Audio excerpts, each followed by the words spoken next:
মহানবী হজরত মোহাম্মদ সাল্লাল্লাহু আলাইহি সাল্লামের আমলে পবিত্র কাবা ঘরের আশপাশে কে কোন কোন সাহাবী কোথায় আসলে তাদের ঘর ছিল, আজকের এই ভিডিওতে কিন্তু আমরা সেই পুরো বিষয়টি দেখবো ইনশাল্লাহ। আপনারা যে যেখান থেকে দেখছেন বন্ধুরা ভিডিওটি শেয়ার করে দিবেন। যে দেখুন, প্রথমেই কিন্তু কাবা ঘর, এবং কাবা ঘর ঘেরাও করেই কিন্তু সমস্ত ঘর বাড়ি, যত সাহাবী এবং নবী করিম সাল্লাল্লাহু আলাইহি সাল্লাম থেকে শুরু করে সমস্ত সাহাবীদের ঘর বাড়ি কিন্তু রয়েছে। কাবা ঘরের পাশে যে দুটি স্থাপনা, একটি হচ্ছে মাকামে ইব্রাহিম, এবং সর্বশেষ যে লাইটটি জ্বলছে দেখুন জলজল করছে, এটি হচ্ছে জমজম কূপ। এবং এই জমজম কূপের পাড়েই যেই গেটটি দেখতে পাচ্ছেন, এই গেটটির পাশে হচ্ছে বনু সাইবা গোত্রের মানে ঘর বাড়ি ছিল, অর্থাৎ যারা একেবারে পবিত্র কাবা ঘরের রক্ষণাবেক্ষণ করত, বিশেষ করে তাদের কাছে চাবি থাকতো। সেই বনু সাইবা গোত্রে কিন্তু এই যেই দেখতে পাচ্ছেন যে যেই দরজাটি অর্থাৎ প্রবেশ গেটটি, এই প্রবেশ গেটটির পাশেই কিন্তু বনু সাইবার বসবাস ছিল। এবং এই ঘর বরাবর কিন্তু হযরত আব্দুল্লাহর অর্থাৎ আমাদের প্রিয় নবী হযরত মুহাম্মদ সাল্লাল্লাহু আলাইহি সাল্লামের বাবার ঘর ছিল। এবং আমরা কিন্তু একে একে দেখব। একেবারে শেষ প্রান্তে যেই বাতি জ্বলছে যেই ঘরে, এটি হচ্ছে উম্মুল মুমিনিন সাইয়েদা খাদিজাতুল কুবরা রাদিয়াল্লাহু তাআলা আনহার বাড়ি এখানে ছিল, অর্থাৎ মক্কা থেকে তার বাড়িটা একেবারেই শেষ প্রান্তে ছিল। এবং আরও কাছের যে জায়গাটি, এই যে যেটি এখন জলজল করছে, এটি হচ্ছে হাউস অফ আবু সুফিয়ান। মহানবী হযরত মুহাম্মদ সাল্লাল্লাহু আলাইহি সাল্লামের আবু সুফিয়ানের বাড়ি ছিল এই যে ঠিক যেটি এখন জলজল করছে। আর এই যে এখন যেটি জ্বলছে, এটি হচ্ছে আমাদের প্রিয় নবী হযরত মুহাম্মদ সাল্লাল্লাহু আলাইহি সাল্লামের পিতা হযরত আব্দুল্লাহ ইবনে আব্দুল মুত্তালিবের ঘর, অর্থাৎ বাড়ি। আমাদের নবী করিম সাল্লাল্লাহু আলাইহি সাল্লামের ঘর কিন্তু একদম কাবা ঘরের যে গেট, এই গেট বরাবর কিন্তু সোজা, যেখান থেকে পুরো কাবা ঘরকে সরাসরি দেখা যেত।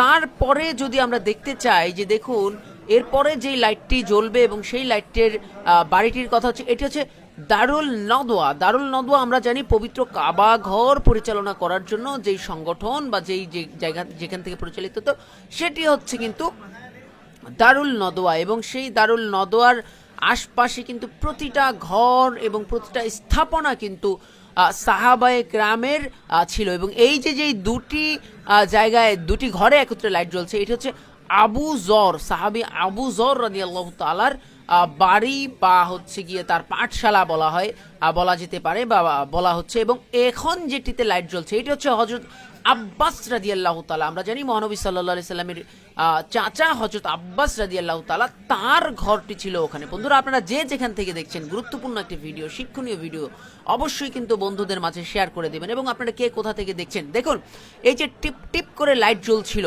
এটি কিন্তু হযরত ওমর বিন খাত্তাব রাদিয়াল্লাহু তাআলার বাড়ি। এবং সবশেষ এই এখন যেই জায়গাটাতে লাইট জ্বলছে এবং একত্রিতভাবে যে দেখবেন এখানে জ্বলে উঠবে, এটি হচ্ছে সাফা পর্বত, অর্থাৎ জাবালে সাফা। যেই সাফা এবং মারোয়া পর্বতের মধ্যবর্তী স্থানে আমাদের হযরত ইসমাইল আলাইহিস সালামের আম্মাজান হযরত হাজেরা রাদিয়াল্লাহু তাআলা আনহা যেখানে ছিলেন, এবং এখান দিয়ে যে তিনি পানির জন্য দৌড়াদৌড়ি করেছিলেন, এই সেই সাফা পর্বত। তিনি কিন্তু একবার সাফা পর্বতে গিয়েছেন, আরেকবার মারোয়া পর্বতে গিয়েছিলেন।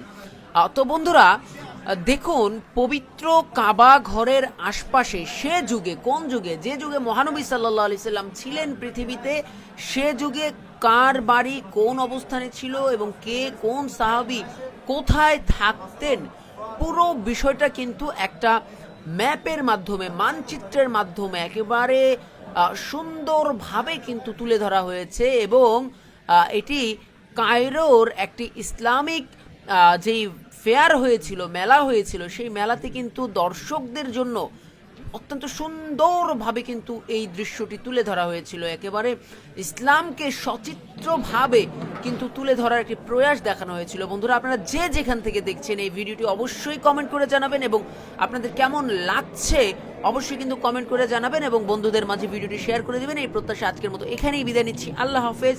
আসসালামু আলাইকুম ওয়া রাহমাতুল্লাহি ওয়া বারাকাতুহু।